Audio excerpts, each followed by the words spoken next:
We are here now reviewing today the Ha'er Enenu, our daily study on Enlighten Our Eyes. It's part of our Kiddusha exercises.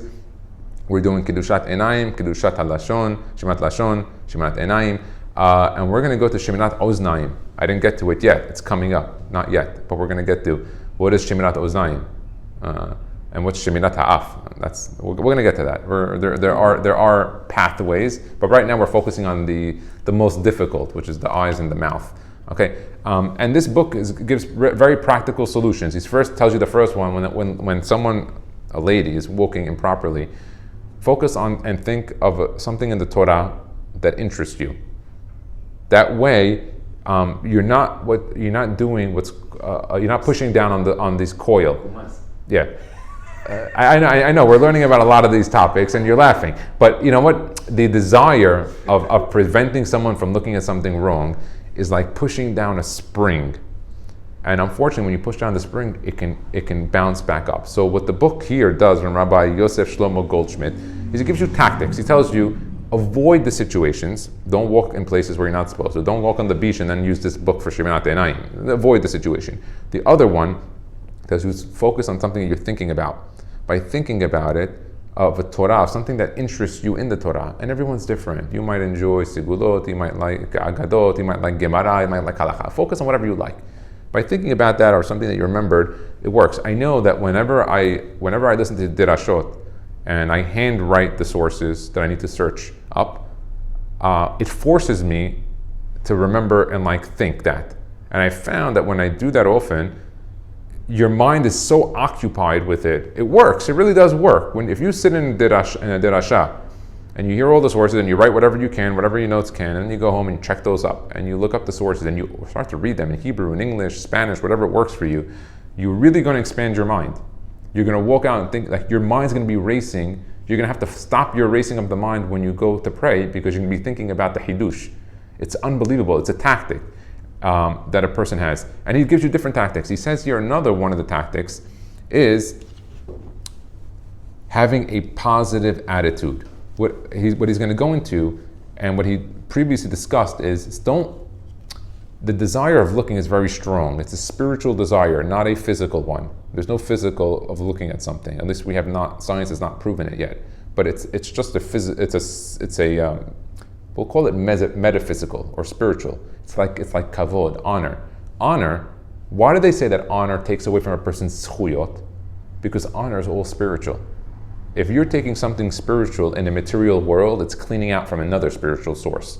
That's why it's brought down in quite a few places that when a person does a contribution and he puts plaques in his name, that ducks from the sachar. Mm-hmm.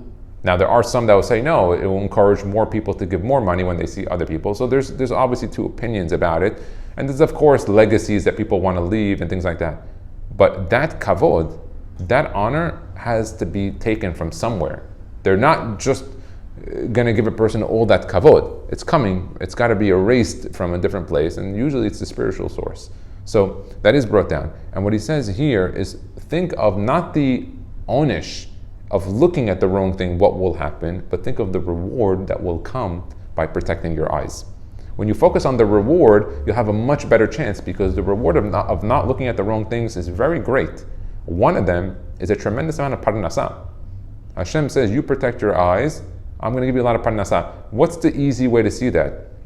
It says, "V'lo taturu acharei lebavchem acharei einechem, asher atem zonim acharehem." And where's zan? Zonim. Now, it could be also from Zan, Zona, Mizima. I got it, but there's another one. What? Now, where is there another Zan? Baruch atah Hashem hazan et hakol. So you protect that Zan. That's what you want satisfaction. That spiritual satisfaction, and you protect what's hard for you, and I'll do things that are miracles on your end. And I can tell you, since we started this book, at least two of the guys in the class have told me that two deals went through that were bottlenecked for a while. And I told one of the guys, I'm like, put it to the test. I'm telling you, put it to the test. We're going to get to a sigula by this week about parnasah, how you can test God.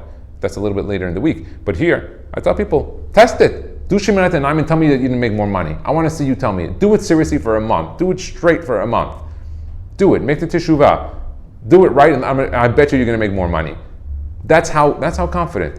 And by the way, it's not me. It's the Sfarim. Again, I'm only delivering the goods. Okay, I'm the what you would call the FedEx deliverer. All right, let's continue. Having a positive attitude, it would messenger. And if it doesn't work, don't shoot the messenger. Has v'shalom. It would seem that Shemirat Enayim must be fraught with negativity since we keep on nudging ourselves.